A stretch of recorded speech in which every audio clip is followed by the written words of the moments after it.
Alors, bonjour Angela, merci mille fois d'être avec moi aujourd'hui. C'est un vrai plaisir vraiment que vous ayez répondu à mon message et que vous ayez dit oui pour ce moment de partage et d'échange. Merci d'être avec nous aujourd'hui. Merci, bonjour Anne-Virginie. Donc Angela, avant de commencer notre petit échange, est-ce que vous pourriez en quelques mots vous présenter pour expliquer un petit peu qui vous êtes et ce que vous faites aujourd'hui? Oui, alors je suis Angela Jabert. Alors comment me décrire? Aujourd'hui, je me décris comme une enseignante spirituelle. En tout cas, je partage des graines de mon chemin, qui est le chemin d'une personne qui a répondu à l'appel de son âme pour quitter sa vie de juriste et partir à Bali. Et donc, depuis 2014 maintenant, je dirais, je distribue des pépites, des transmissions, du contenu pour accompagner les êtres, en fait, à vraiment se reconnecter à cette dimension de l'âme, mais de l'ancrer dans leur vie, ancrer la spiritualité dans nos actions, dans nos projets, dans tout ça, et non plus la réserver à certains moments, parce que je crois vraiment que quand on s'est trouvé, quand on a contacté cette dimension de soi, tout devient plus facile. Donc voilà, je suis formatrice, je crée des méditations, maintenant je forme aussi des personnes à accompagner les autres avec leur intuition. Et voilà, et je vis à Bali, et voilà. Eh ben, merci beaucoup, Angela. En tout cas, ça correspond totalement à l'esprit de ce moment d'échange. Merci de cette présentation. Et pour commencer notre partage, je voudrais vous demander, justement, vous en avez parlé dans votre petite présentation, justement, cette personne qui a répondu à l'appel de son âme. Voilà. Et ça me touche énormément. Et justement, quel a été l'appel? Quel a été le moment où vous vous êtes dit, mais cette vie, il n'y a pas que ça. Est-ce que c'est depuis le début ou est-ce que c'est quelque chose qui a émergé à un moment donné, un déclic? Comment ça s'est passé? Je pense que ça a été un cheminement long. Je fais partie des gens qui n'ont jamais été très à l'aise avec la vie. En fait, j'avais l'impression de ne pas vivre la bonne vie. Et je me suis souvent dit que j'avais un problème, en fait, hein, de ne pas réussir à me sentir heureuse malgré le boulot qui va bien, les amis, le cadre sympa. Il y avait quand même quelque chose qui clochait. Et puis, je suis médium, donc j'ai toujours été très sensible. J'ai toujours comment dire, cette perception en fait entre ce qui est visible et ce qui ne l'est pas n'est pas forcément évidente. De rencontrer une personne et de sentir ce qu'il y a derrière et donc voilà, d'être traversé par plein de choses, de ressentir les incohérences, enfin voilà, c'était quelque chose pour moi qui m'habitait et ouais, l'impression de ne pas vivre la bonne vie, l'impression de ne pas vraiment avoir d'issue non plus. Et ça a été quelque chose d'important en fait dans mon cheminement, c'est de me dire, je vois pas d'issue à tout ce que je vis et si ça continue comme ça, je vais mourir. C'était vraiment le sentiment que j'avais. Et puis à un moment, je pense que j'ai lâché les résistances et je me suis vraiment laissée couler. J'ai été habitée par ce que j'appelle une nuit noire de l'âme. Et en fait, il a fallu que je tombe vraiment, que j'accepte vraiment de lâcher, de ne plus me poser de questions, je pense d'être simplement habitée par ce sentiment, par cette émotion d'incohérence pour entendre la voix de mon âme, comme j'aime le dire, au sens propre, qui m'a un jour en fait demandé ce que je voulais de ma vie. Ça a été la première question d'éveil en fait, qu'est-ce que je veux? Parce que je ressassais toujours ce qui n'allait pas, mais que je ne me demandais pas clairement ce que je voulais. Et c'est vrai qu'à ce moment-là, en fait, la seule chose qui est remontée, ça a été de me dire, bah, je ne sais pas ce que je veux, mais je sais en tout cas que la dernière fois que j'étais heureuse, c'est quand j'étais à Bali. Donc, c'était l'année d'avant. Et cette voix m'a dit, bah, pars à Bali, tout ira bien. Et en fait, à ce moment-là, donc j'avais ce côté très terrien, très juriste, très capricorne, j'ai tout construit, je ne vais pas lâcher, etc. J'avais cet appel intérieur qui me disait pars à Bali. Et comme je disais juste avant, en fait, le fait de ne pas avoir d'issue à ce que je traversais m'a fait dire, de toute façon, j'ai rien à perdre, en fait. Et toute la vie que j'ai construite jusqu'ici ne me comble pas. Je ne parviens pas à être heureuse dans cette vie-là, même si je change d'endroit, même si je change de conjoint, même si je change de travail, ça ne va toujours pas. Donc, c'est qu'il y a quelque chose de plus profond. Et je dois me laisser la chance de vivre autre chose. Et donc, j'ai décidé de tout plaquer, littéralement. J'ai tout vendu, j'ai tout quitté pour aller à Bali. Et ça a été vraiment le début d'un parcours initiatique à la rencontre de moi et puis de me découvrir, ouais, de me découvrir pas uniquement comme Angela qui est dans une fonction terrestre, mais vraiment comme eh bien, ce que nous sommes tous, hein, des manifestations du divin et de mieux comprendre ce que ce divin avait à me dire et là où il voulait m'amener en fait au travers de cette vie. C'est très beau en tout cas parce que c'est On sent que chez vous, ce cheminement, c'est vraiment il y a l'appel, il y a l'acte de foi.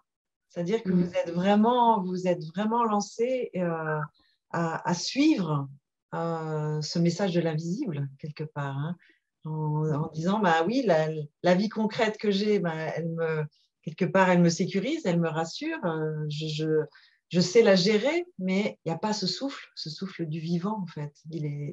Il est ailleurs et il vous appelle de l'invisible et vous le suivez. Je trouve que c'est très beau, cet acte de foi, cet appel au voyage, en fait, au voyage de votre âme. Et puis, aussi, ce que vous avez dit qui m'a beaucoup touchée, c'est de ne plus être l'Angela dans un rôle uniquement terrestre, mais justement de garder ce rôle terrestre, parce que malgré tout, nous sommes des êtres incarnés et on vit dans cette vie concrète, mais de donner la priorité à cette dimension spirituelle, en fait, qui va reprendre les rênes. Enfin, il me Oui, semble que c'est un petit peu comme ça que je l'ai entendu, en fait.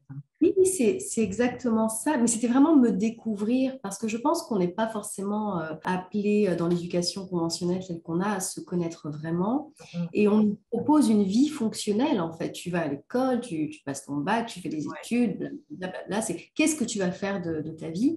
D'ailleurs, on parlait avec mon mari il y a quelques mois et on se disait, c'est quand même étrange, dès qu'on rencontre quelqu'un, une des premières questions, c'est qu'est-ce que tu fais dans la vie? C'est barbant, en fait. Parce qu'on pourrait juste te demander, mais qui tu es, qu'est-ce que tu es? Ouais. Mais non, il y a cette fonction. Qu'est-ce que tu fais dans ta vie? Comme si ça allait déterminer la suite. Donc, ça montre bien à quel point on est coupé de l'importance de l'être. Et donc, à ce moment-là de ma vie, voilà, j'avais fait des études de droit, j'étais juriste, socialement, j'étais contente, mais c'était vide. Intérieurement, c'était vraiment vide. Et je pense que depuis toute petite, même si je ne savais pas l'expliquer, je sentais bien que la vie ne se Résume résumait pas. pas à ça, en fait.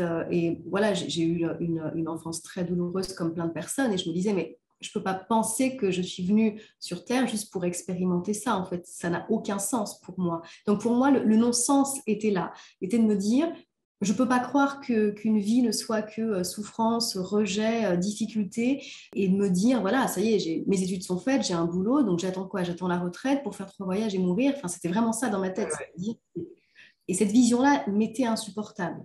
Ça Mm. m'était vraiment insupportable. Et c'est en ça que j'ai souvent aux gens, de toute façon, tant qu'on n'a pas eu le ça suffit intérieur, ou ce truc où on se dit, ah non, mais là vraiment, je ne peux Ouais. plus vivre avec ça, on n'arrive pas à bouger. Et moi, c'était mon ça suffit. Et de me dire, je veux trouver le vrai sens de tout ça, en fait. Je sentais déjà que le vrai sens, c'était moi. Et d'ailleurs, cette question qui était venue, donc le qu'est-ce que tu veux, qui avait été posée de façon tellement juste, voilà, qu'est-ce que tu veux? Ouais, c'est quelque chose comme un alignement, en fait, à ce moment-là. Ouais. Voilà. Et puis je sentais, voilà, on me disait, mais en fait, qu'est-ce que tu veux faire de ta vie? Ok, il y a tout ce bruit, mais qu'est-ce que tu veux? Je suis redevenue créatrice à ce moment-là. J'ai vraiment eu l'impression qu'on me redonnait le choix. En général, on parle d'une spiritualité où on doit suivre une mission et presque être sous une autorité. Sauf que là, on me disait, bah, ok, mais tu veux faire quoi de ton existence en fait? Et donc partir à Bali, c'était comme me redonner vie. C'était comme me laisser la chance de découvrir ouais, qui était Angela, mais qui était vraiment Angela en fait. Qu'est-ce qui la rendait heureuse? Parce que je pense que j'aurais même pas pu répondre à tout ça. Voilà, qu'est-ce qui te rend heureuse? Qu'est-ce qui te fait vibrer? Qu'est-ce que tu aimes vraiment? Et qu'est-ce que tu as envie de vivre dans cette incarnation? Et c'est pour ça qu'aujourd'hui, mon message est profondément orienté vers la vie, parce que je suis une amoureuse de la vie, et que pour moi, la spiritualité, quand elle est venue à moi, c'est pour me dire, mais vis, c'est pas encore va chercher là-haut des choses, c'est mais vis. Et qu'est-ce que tu veux faire de cette existence terrestre? Eh bien, découvre-toi et construis-le. Tout à fait. Le fait aussi d'incarner cette spiritualité dans le vivant, dans l'expérience. Et c'est ça que j'aime beaucoup dans votre message, justement. C'est pas une spiritualité, comme vous dites, où on va chercher des choses là-haut, loin, un idéal qu'on doit atteindre et on doit faire beaucoup d'efforts pour y arriver. Mais c'est simplement de se rendre réceptif au fait que la vie, elle est déjà là. Elle est déjà là et elle peut s'exprimer. Donc, j'aime beaucoup ce que vous partagez sur ce plan-là. Et justement, donc, dans cette démarche, dans cette ouverture, dans ce voyage, quels ont été après l'appel, justement, les étapes, les déclics, les tournants, les questionnements, un petit peu, alors sans forcément tout raconter, mais si vous avez deux, trois éléments majeurs par rapport à ce cheminement? Il y a eu, je pense, La première chose, ça a vraiment été de ne plus m'identifier à mes peurs. Mhm. Parce que je pense qu'on prend trop souvent la peur comme excuse. Non, je ne fais pas parce que j'ai peur. Je peux vous dire que quand on décide de tout plaquer, on a On a vraiment... peur, Il j'imagine, y a oui. eu, entre le moment où j'ai décidé de partir et le moment où je suis partie, il y a eu 6 mois pour tout préparer. Et à des moments, j'avais des sursauts comme ça où je me disais, mais t'es complètement folle, ma fille, quoi. T'as Pourquoi tu lâché t'es ton... engagée, quoi? Ah là là, ouais, ouais. Et, euh, et non, c'était l'engagement en fait, parce que derrière la peur, c'était ça, c'était l'engagement. Et j'avais vraiment envie de m'engager pour moi et de me dire, voilà, je me laisse cette chance-là. Je ne sais pas ce que ça va donner, mais je me laisse cette chance-là. Et donc d'aller vraiment au contact de ma peur, notamment une de mes grosses peurs, c'était de perdre le contrôle sur cette vie, en fait, de me retrouver sans rien, etc.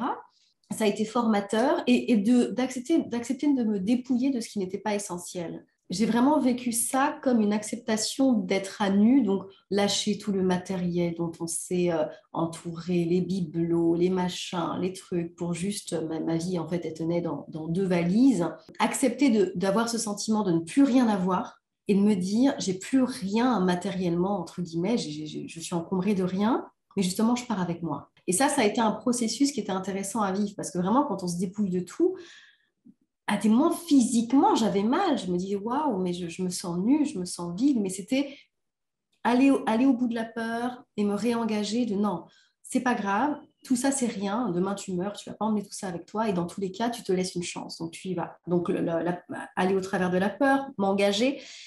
Et la partie, je pense, la plus riche, ça a été vraiment d'accepter de vivre, de réapprendre à vivre différemment.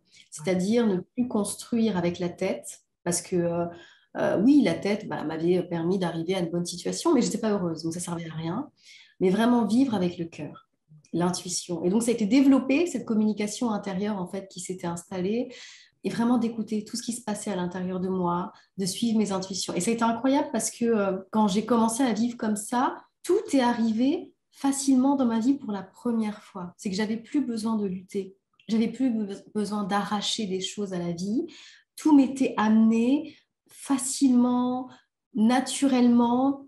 Et j'ai très vite, du coup, reconstruit une activité, du coup, au travers de ce que je savais vraiment faire, de ce qui m'était inné, la médiumnité. J'ai très vite eu des interviews, des choses. Et j'avais reconstruit une vie rapidement. Donc, c'était aussi me dire, mais en fait, toutes ces fois où j'ai eu l'impression que la vie était difficile, c'est parce que j'étais en train de me forcer à construire une vie qui ne m'allait pas. Et qu'à ce moment-là où j'ai accepté de me dire, OK, je m'abandonne en fait, je lâche, j'accepte de ne pas savoir et de me dire que peut-être que la vie est bien allée de mon côté et elle va justement m'amener les bonnes choses pour moi, c'est vrai. Elle m'a emmené encore plus en fait que ce que j'aurais pu imaginer. Et puis très naturellement, en fait, les rencontres m'ont amené à me dire, voilà, et si je transmettais, à force qu'on me demande, mais comment tu vis comme ça et comment tu communiques avec ton âme et je me suis dit, bah ouais, j'ai peut-être quelque chose à faire à ce niveau-là. Mais c'est venu, j'ai pas cherché en fait. Je J'ai comprends. arrêté de chercher. Et vous voyez, je pense que ça, c'est un moment déterminant dans un chemin de vie, c'est quand on arrête de chercher quelque chose. Quand on arrête de penser que la vie est une quête et voilà, il y a un Graal, il y a une destination, il y a un truc à chercher et qu'on arrive juste à vivre vraiment, à se poser dans l'instant, à s'écouter, arrêter de faire tout le temps du bruit dans la tête et s'écouter.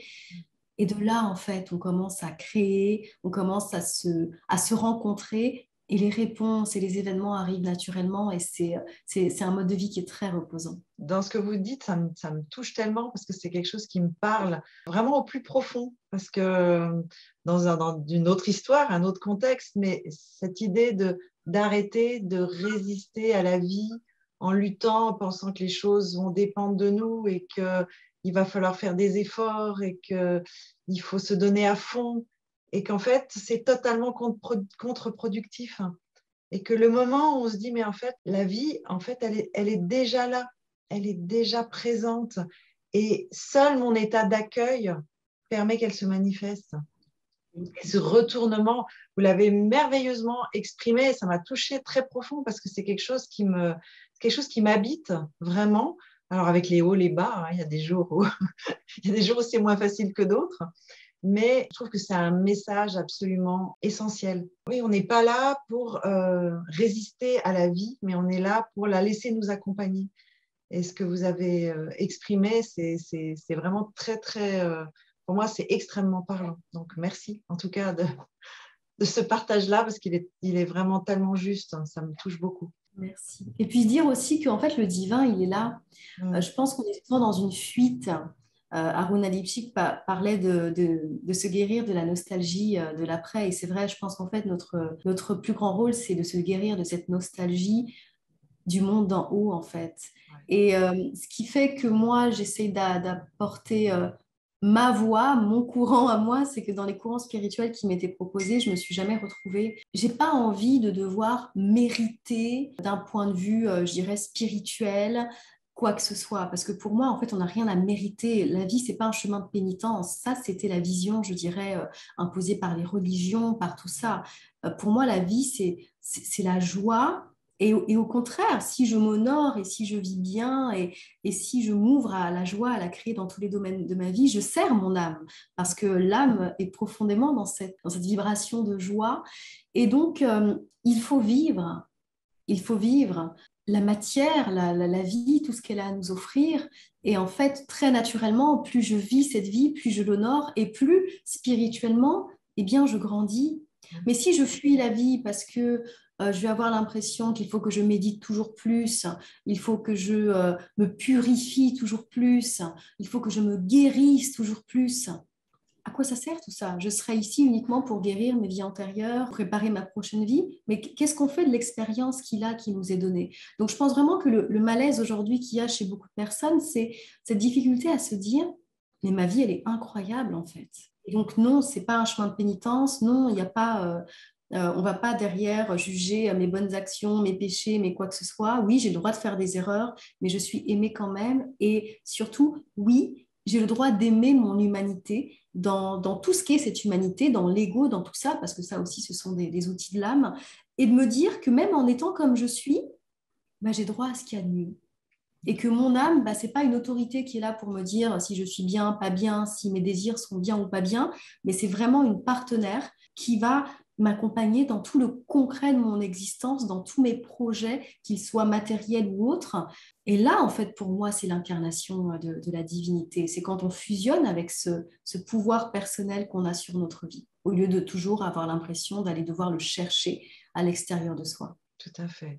Ouais, c'est vraiment très, très, très parlant. Et justement, par rapport à ce que vous venez d'évoquer, qu'est-ce que tout ce chemin, mais vous l'avez déjà dit, mais a changé dans votre vie? Ça a amené, c'est la joie, c'est un sentiment d'accomplissement. Qu'est-ce que ça a vraiment apporté comme fruit, comme concrétisation dans votre expérience de vie?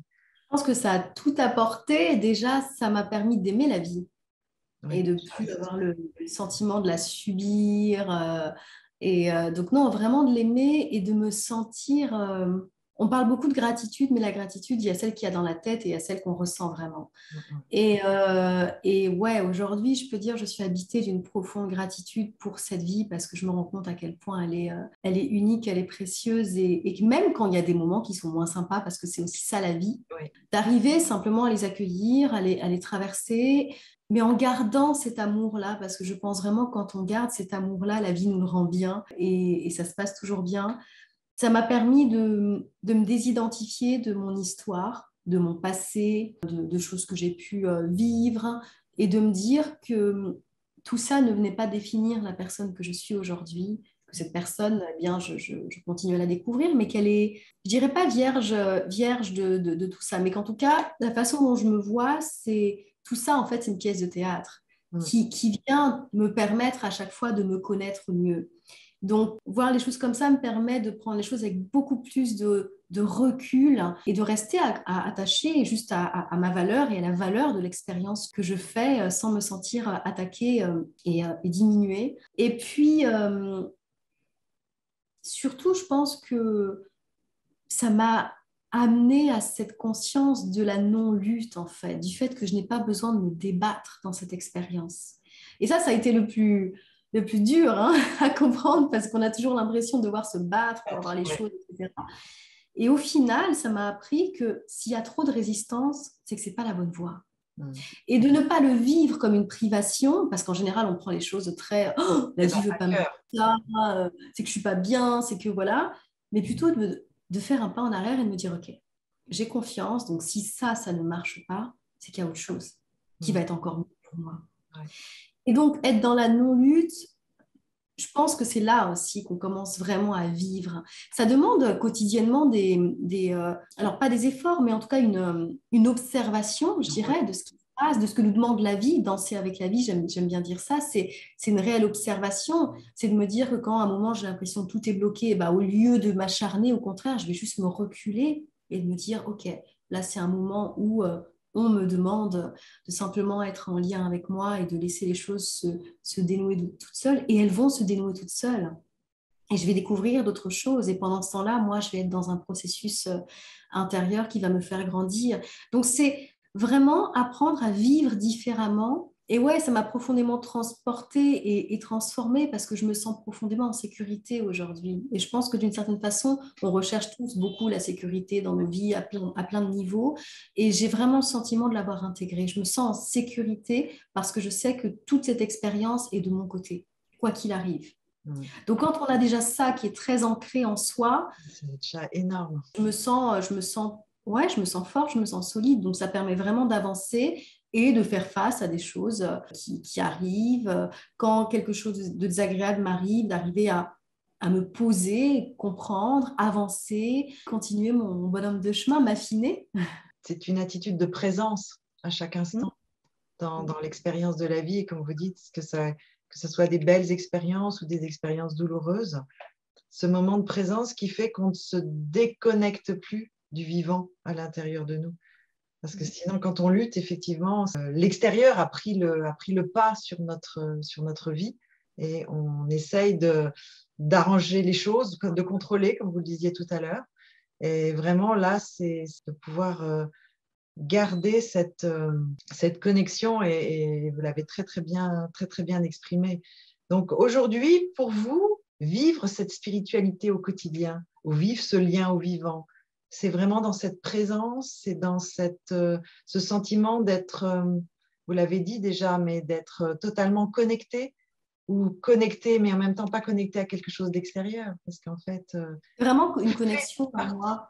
Et d'ailleurs, j'ai connexion à une vous. personne, une fois qui me suit, qui m'a dit c'est bizarre, Angela, tu parles jamais des guides spirituels ou très peu. Et j'ai dit oui, c'est vrai, parce que non pas que je n'y crois pas, mais en fait, dans mon expérience de la spiritualité, tout se passe à l'intérieur.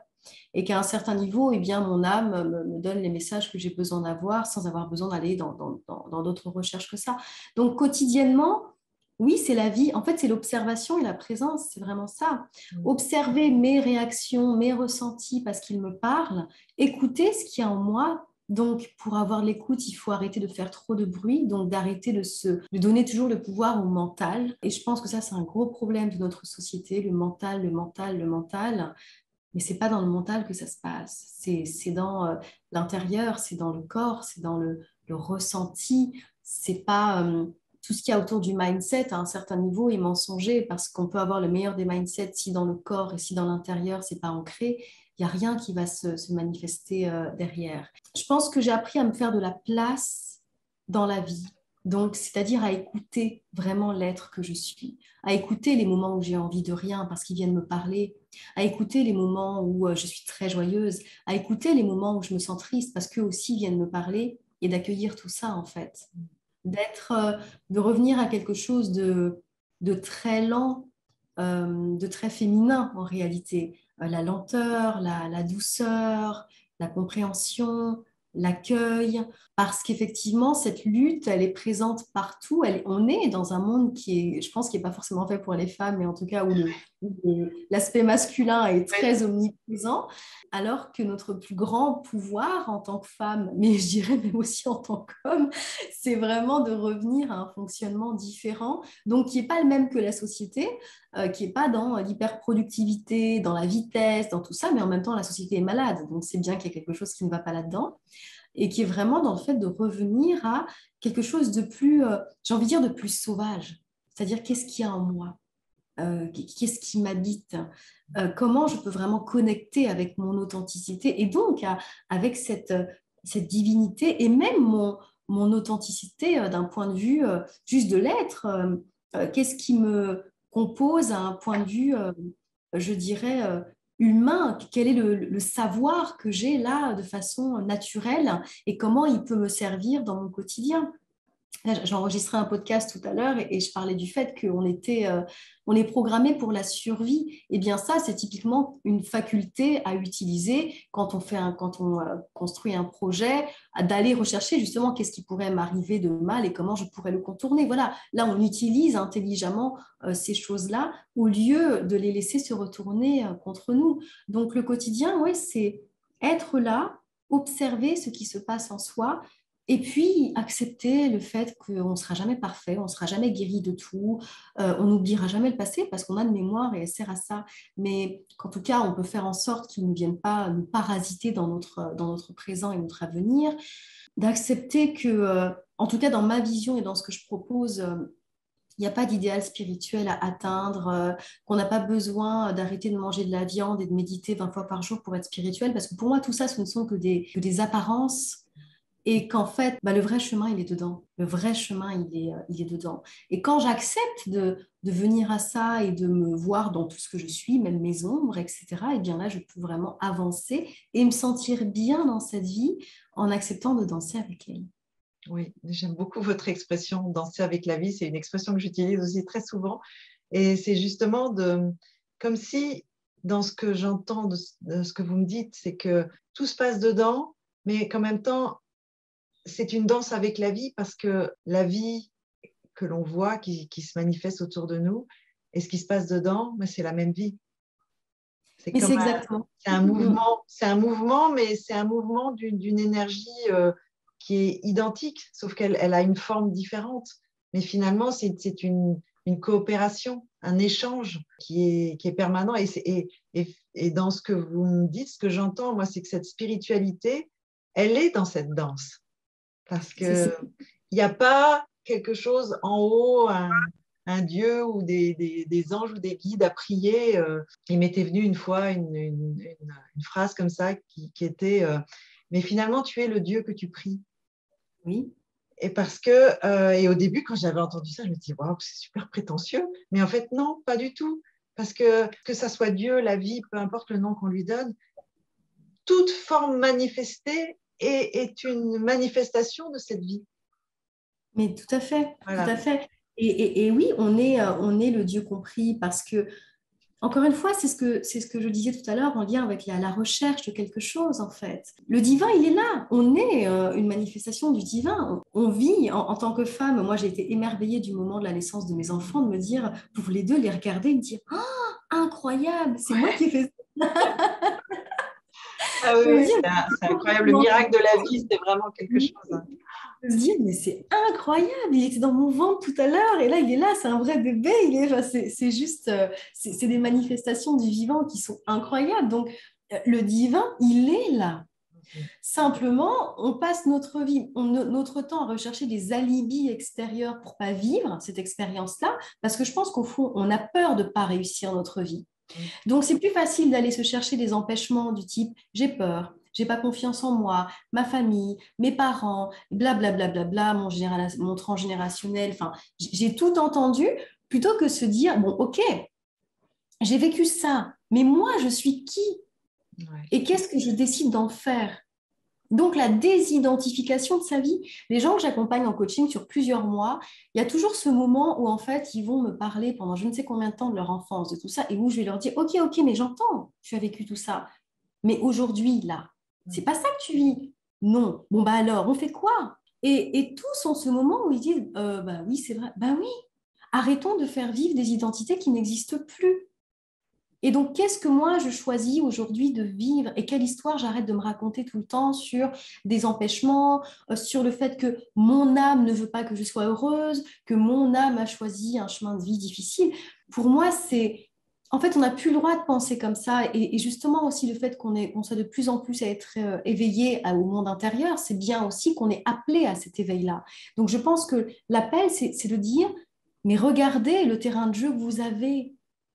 Alors oui, tout ne peut pas être parfait tout le temps, parce qu'en même temps, on ne grandit pas beaucoup quand c'est parfait, on ne se pose pas de questions, on ne se remet pas en question. Donc voilà, donc c'est ça aussi, nous challenger, nous dire, bon, allez, on va te remettre un petit truc d'évolution et tu vas grandir encore un peu. Donc voilà, tout ne peut pas être parfait tout le temps, mais que si on veut réussir sa vie, il faut s'y engager.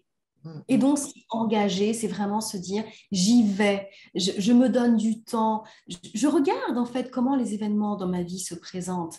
Apprendre à danser avec la vie, c'est quoi? C'est que quand la vie recule, eh bien, j'attends de voir quel est le prochain mouvement qu'elle va faire, au lieu de laisser de l'attraper et de lui dire, ah non, maintenant tu viens ici, on continue à danser. Donc, j'attends. Ouais, je me laisse guider, en fait. Voilà, et puis à un moment, cette vie, hop, elle va me réentraîner dans un autre mouvement, et là, je vais me dire, OK, là, je peux avancer.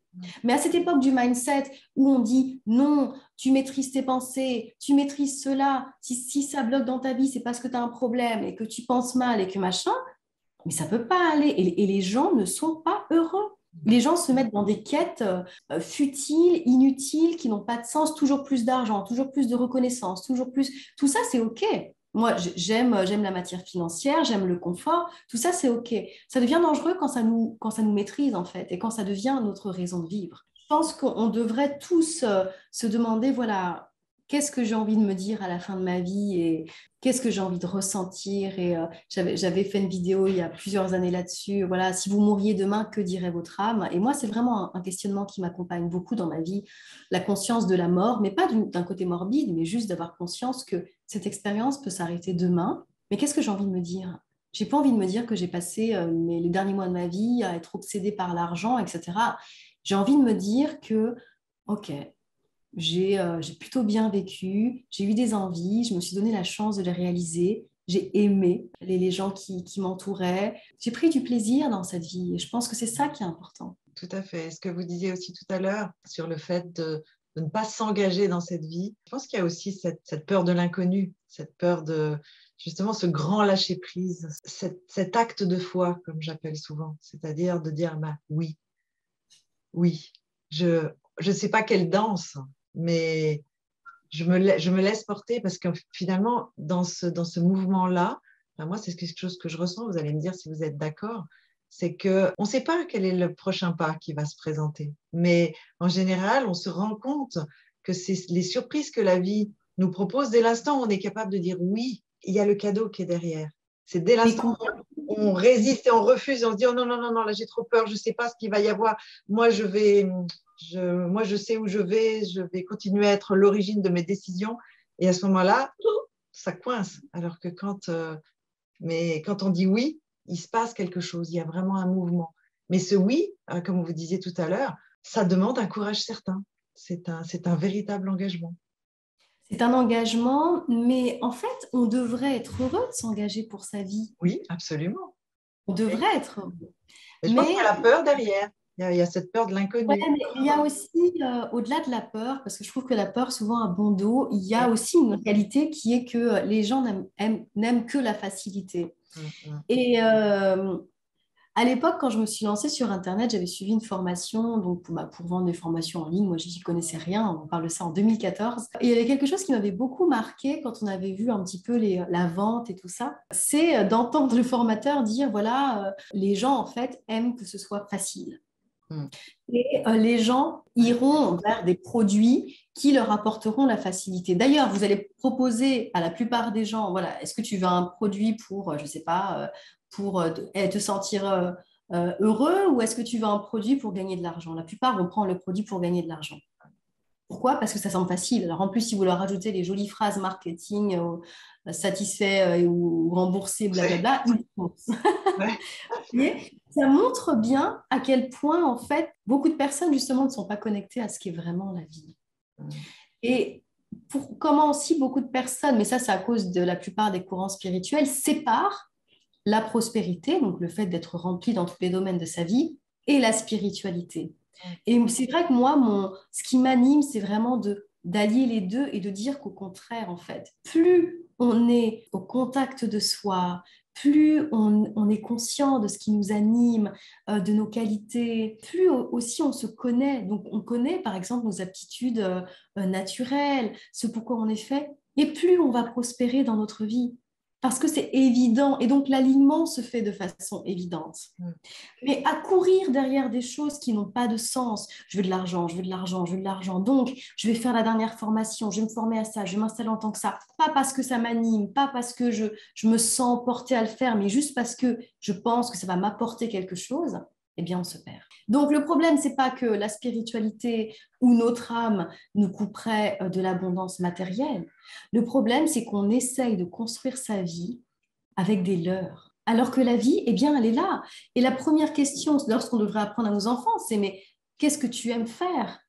Regarde en quoi tu es doué, regarde ce que tu fais naturellement. Et ça peut devenir ta source de prospérité. Ça peut être au final ce que tu as de plus beau à apporter au monde. Mais là encore, c'est un retour à l'intérieur au lieu d'aller rechercher comment on pourrait briller plus aux yeux de la société. Ouais, c'est vraiment ce retour à soi, ce retour à ce côté naturel dont vous parliez tout à l'heure.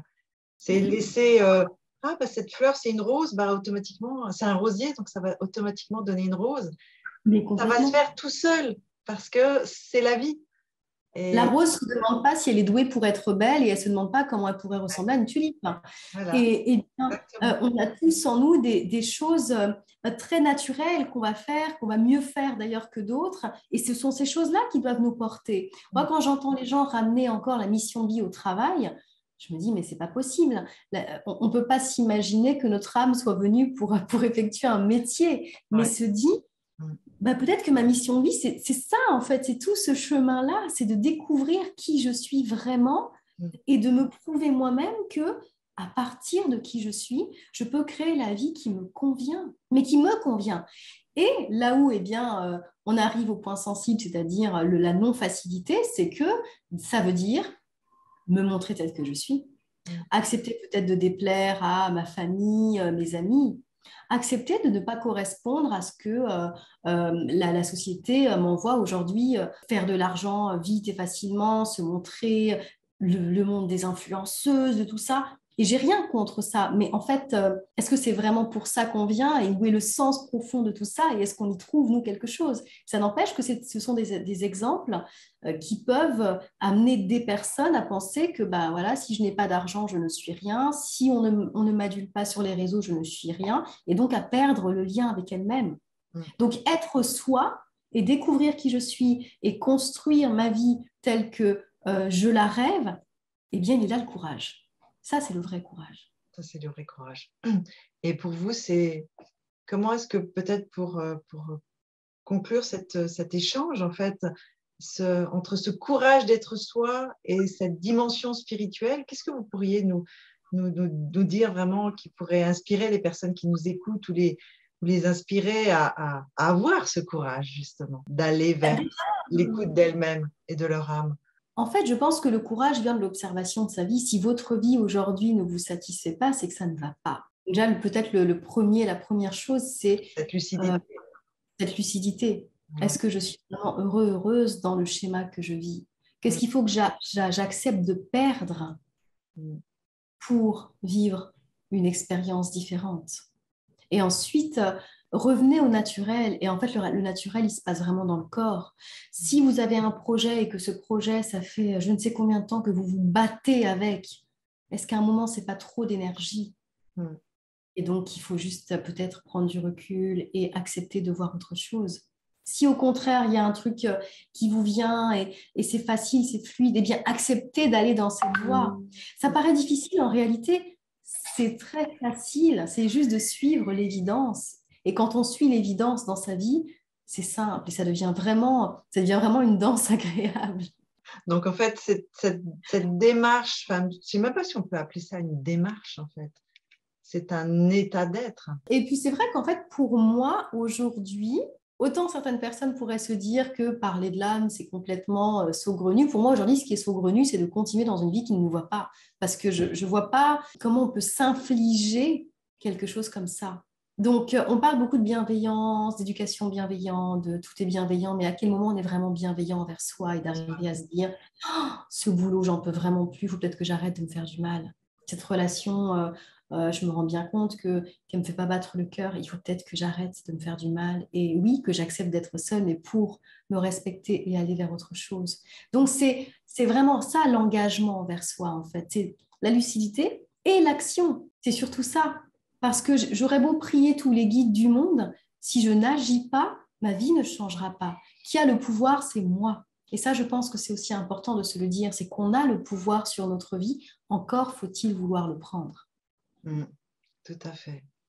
Ben, je pense que c'est en tout cas une belle parole de conclusion, en tout cas pour cet échange, à moins que vous ayez encore envie de nous partager une pépite, quelque chose qui vous tient vraiment à cœur et que vous auriez envie d'amener comme une petite lumière, une étincelle, en fait, dans la vie des personnes. Moi, ce que je souhaite aux gens, c'est d'aimer la vie, en fait. C'est vraiment ça. Aimer la vie, chérissez-la. Soyez conscients, en fait, de la beauté de l'expérience qui nous est donnée et peut-être d'arriver à vous dire que la vie n'est pas contre vous, qu'il n'y a pas de combat à gagner. Et déjà, ce changement de perspective et de se dire, waouh, mais en fait, si j'avais pas besoin de me battre, si j'avais rien à prouver dans cette vie, Énorme, déjà. et si en fait on était juste en train de me dire, mais vas-y, vis, fais ce que tu veux, de quoi tu as envie, et c'est vers là qu'il faut que tu ailles, si c'était aussi simple que ça, parce qu'au final, pour moi, c'est pas plus compliqué que ça. Très belle approche et je trouve que c'est effectivement laisser la vie vivre, laisser la vie aux commandes. Alors, Angela, en tout cas, merci mille fois pour ce partage. C'était tellement riche, c'était tellement, pour moi, c'était tellement parlant. Ça correspond vraiment à ce que je ressens profondément. Donc, merci d'avoir été avec moi aujourd'hui et de nous avoir partagé toute cette richesse. Je vous dis au revoir et j'espère en tout cas à très bientôt. Oui, merci beaucoup Anne-Virginie pour l'invitation. C'était un moment partagé agréable. Merci Et beaucoup. merci beaucoup. Au revoir. Au revoir.